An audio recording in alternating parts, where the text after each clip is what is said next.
दोस्तों इस लिस्ट में 10वें नंबर पर नाम आता है बिल्लू सांडा का। यह उत्तर प्रदेश सहारनपुर का रहने वाला है। इस पर 3 हत्याओं सहित लूट, डकैती और रंगदारी के दर्जनों आपराधिक मामले दर्ज हैं। इसे वर्ष 2015 में गिरफ्तार करके जेल में बंद कर दिया गया था, लेकिन जनवरी 2017 में कोर्ट में पेशी के दौरान यह सदर हवालात की जाली तोड़कर 3 कैदियों सहित फरार हो गया था।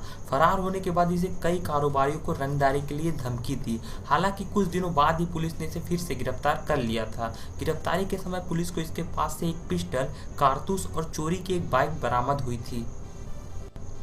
दोस्तों इस लिस्ट में 9वें नंबर पर नाम आता है लॉरेंस बिश्नोई का। यह मूलतः पंजाब के फाजिल्का का रहने वाला है। इसने पंजाब, हरियाणा और राजस्थान में कई वारदातों को अंजाम दिया है। इस पर कुल 50 से भी ज्यादा आपराधिक मामले दर्ज हैं। हालांकि 30 मामलों में यह बरी हो चुका है। वर्ष 2011 में अपने साथी छात्र नेता के ऊपर हमला करने के आरोप में इसे गिरफ्तार कर लिया गया था। जेल जाने के बाद यह जमानत पर बाहर आया, लेकिन इसके कुछ दिनों बाद ही इसे पिस्टल और कारतूस के साथ फिर से गिरफ्तार कर लिया गया।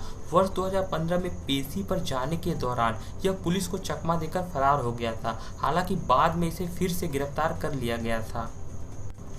दोस्तों इस लिस्ट में 8वें नंबर पर नाम आता है उत्तर प्रदेश और उत्तराखंड के कुख्यात गैंगस्टर सुनील राठी का। इसने वर्ष 1999 में जुर्म की दुनिया में कदम रखा था, जब कुछ बदमाशों ने इसके पिता की हत्या कर दी थी। इस पर हत्या के प्रयास और लूटपाट के दर्जनों आपराधिक मामले दर्ज हैं।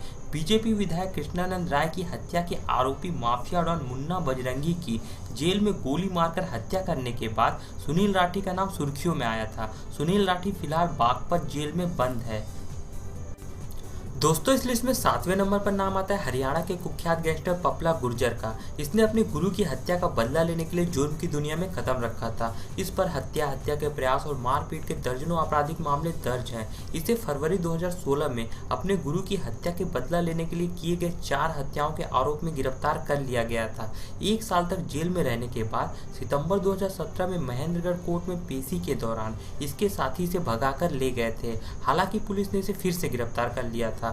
इसके बाद सितंबर 2019 में इसके साथियों ने पुलिस स्टेशन पर हमला कर इसे फिर से भगाकर ले गए।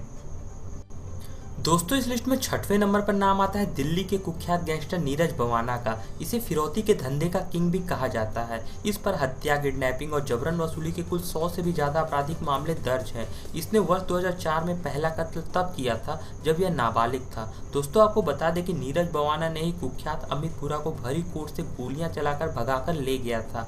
इसी वजह से इस पर मकोका जैसी कड़ी धाराएं लगा दी गई थी। हालांकि बाद में इसे गिरफ्तार कर लिया गया था और फिलहाल यह जेल में सजा काट रहा है। दोस्तों इस लिस्ट में 5वें नंबर पर नाम आता है पंजाब का रॉबिन हुड कहे जाने वाले रुपिंदर गांधी का। 22 वर्ष की उम्र में ही यह गांव का सरपंच बन गया था। इतना ही नहीं, यह राष्ट्रीय स्तर का फुटबॉल खिलाड़ी, चंडीगढ़ की पंजाब यूनिवर्सिटी का छात्र और स्थानीय यूथ आइकॉन था। गांव वालों के लिए यह एक प्यारा लड़का था, पर गांव के बाहर लोग इसके नाम से कांपते थे। यह शुरुआत से ही कई राजनीतिक लड़ाइयों में शामिल था, इसलिए बहुत से गैंगस्टर और नेता इसे अपने रास्ते का रोड़ा समझने लगे थे। इसके दुश्मनों की संख्या दिन प्रतिदिन बढ़ती जा रही थी और वो सभी इसे रास्ते से हटाना चाहते थे। दोस्तों आपको बता दें कि 9 सितंबर 2003 में इसकी बेरहमी से हत्या कर दी गई थी। इसे 5 सितंबर को अगवा करके सलोड़ी गांव में रखा गया था और यहीं पर इसे 2 गोलियां मारकर भाखड़ा नहर में फेंक दिया गया। जब पुलिस को इसकी लाश मिली तो पुलिस ने चोरी छिपे इसका अंतिम संस्कार कर दिया, ताकि इसके चाहने वाले इसकी मृत्यु पर किसी तरह का प्रदर्शन न कर सके। आपको बता दें कि रुपिंदर गांधी के अंतिम संस्कार को लेकर कई तरह के मतभेद होते आए हैं। पुलिस का कहना है कि उन्हें कभी भी गांधी की बॉडी मिली ही नहीं। आपको बता दें कि रुपिंदर गांधी की जिंदगी पर 2 पंजाबी फिल्में भी बन चुकी हैं। दोस्तों इस लिस्ट में 4थे नंबर पर नाम आता है पंजाब के कुख्यात गैंगस्टर सुक्खा कहलो का। इसका ज्यादातर समय करतारपुर के कहलवा गांव में बीता है। इसके माता पिता दोनों ही NRI हैं। इस पर 50 से ज्यादा आपराधिक मामले दर्ज थे, जिसमें हत्या के प्रयास और लूटपाट के मामले शामिल हैं। दोस्तों आपको बता दें कि इसने लव मैरिज की थी और शादी के बाद यह पत्नी के साथ ऑस्ट्रेलिया चला गया था, लेकिन वहाँ पत्नी के साथ विवाद होने के बाद यह वापस जालंधर आ गया। वापस आने के बाद यह बुरी संगति में पड़ गया और फिर इसी के साथ जन्म हुआ कुख्यात गैंगस्टर सुक्खा कहलो का। दोस्तों आपको बता दें कि जनवरी 2015 को पुलिस की मौजूदगी में 15 से 20 हमलावरों ने सुक्खा पर 60 से ज़्यादा गोलियां दागकर उसकी निर्मम हत्या कर दी थी। उस दिन पंजाब पुलिस सुक्खा को नाभा जेल से जालंधर अदालत में पेशी के लिए लेकर गई थी। जालंधर अदालत में पेशी भुगतने के बाद गैंगस्टर सुक्खा को जब वापस नाभा जेल ले जाया जा रहा था, उसी समय फिल्मी स्टाइल में पहुंची 2 फॉर्च्यूनर कार ने पुलिस वैन को घेर लिया। इसके बाद कार से आए हमलावरों ने सुक्खा पर गोलियां बरसाना शुरू कर दिया। कई गोलियां लगने की वजह से मौके पर ही सुक्खा मारा गया था। दोस्तों इस लिस्ट में तीसरे नंबर पर नाम आता है राजस्थान के कुख्यात गैंगस्टर आनंदपाल सिंह का। इसका खौफ राजस्थान के साथ पड़ोसी राज्य हरियाणा, दिल्ली और यूपी में भी था। यह हमेशा खतरनाक हथियारों से लैस रहता था और इस पर हत्या, डकैती और लूटपाट के दर्जनों मामले दर्ज थे। यह मूलतः नागौर का रहने वाला था और वर्ष 2006 में इसने जुर्म की दुनिया में कदम रखा था। इसके बाद इसने कई बड़े अपराधों को अंजाम दिया।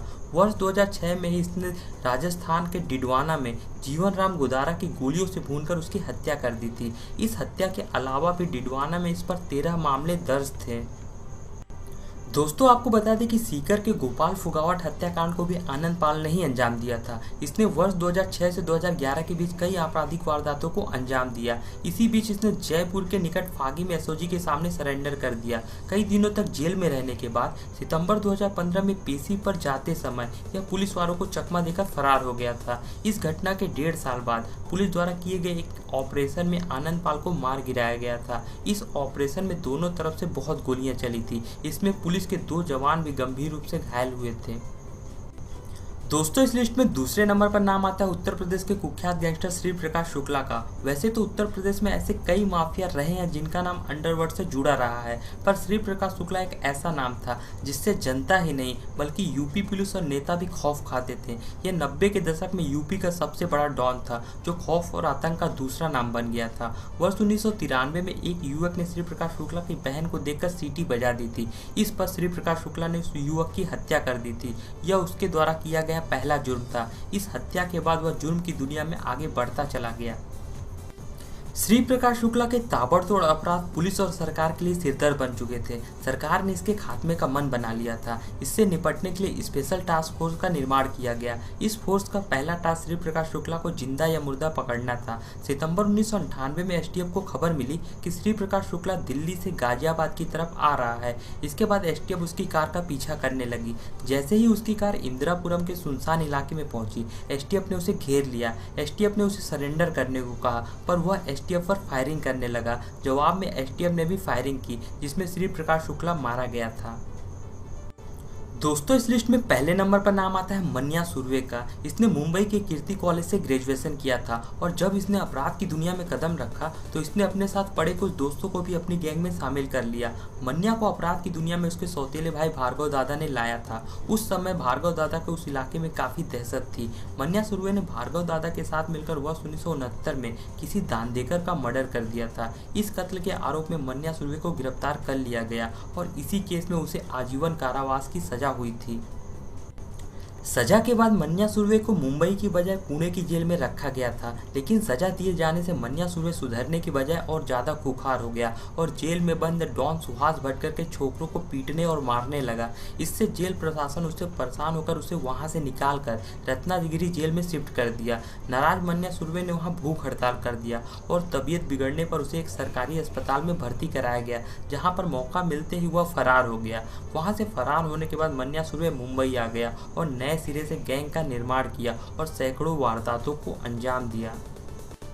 जैसे जैसे मन्या सुर्वे की दहशत बढ़ती जा रही थी, वैसे ही मुंबई में कानून व्यवस्था पर सवाल उठने शुरू हो गए। तमाम आलोचनाओं के बाद जब मुंबई पुलिस की नींद खुली तो उन्होंने मन्या सुर्वे और उसके गैंग के लोगों की तलाश शुरू कर दी। पुलिस ने सबसे पहले वर्ष 1981 में शेख मुनीर को गिरफ्तार किया।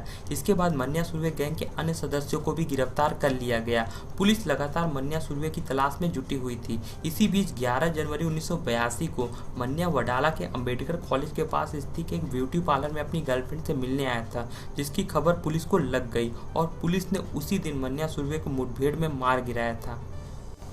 दोस्तों तो ये थे भारत के टॉप 10 गैंगस्टर। दोस्तों अगर आपको लगता है कि इस लिस्ट में किसी का नाम छूट गया है तो आप हमें कमेंट करके ज़रूर बताएं। हम जब कभी भी इस वीडियो का पार्ट 2 बनाएंगे तो आपके द्वारा कमेंट किए गए नामों को जरूर शामिल करेंगे। दोस्तों अगली वीडियो आप किस पर चाहते हो वो भी नीचे कमेंट करके बताओ। ये वीडियो अगर आपको अच्छी लगी है तो लाइक और शेयर जरूर करें। इसी तरह की और वीडियो के लिए हमारे चैनल को सब्सक्राइब करें।